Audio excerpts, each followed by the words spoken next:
nima deyapti akalar, manzaraga bitta baho beringlar. Hammaga ham ko'rsatmaymiz, sizlar uchun ilindim. Mana muzeyimizda kirishi chiqishlarigacha. Hozir kirib kelgan joyimiz, biz mana shu binoda turibmiz hozir mana shu. Assalomu alaykum aka-ukalar. Mana hozir biz Xudoyorxon o'rdadamiz.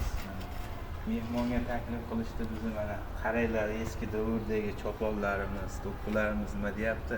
Yarashgan bo'lsa bitta like bosib ketasizlar. Hammalarni taklif qilamiz. Mana bu joyda bir finjon choy bilan o'tirib, bir toza havoda, qaranglar tabiat, eski davrimizdagi supalarda o'tiribmiz mana.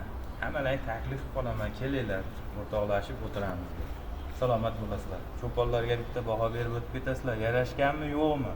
Kommentda fikringizni qoldirasizlar.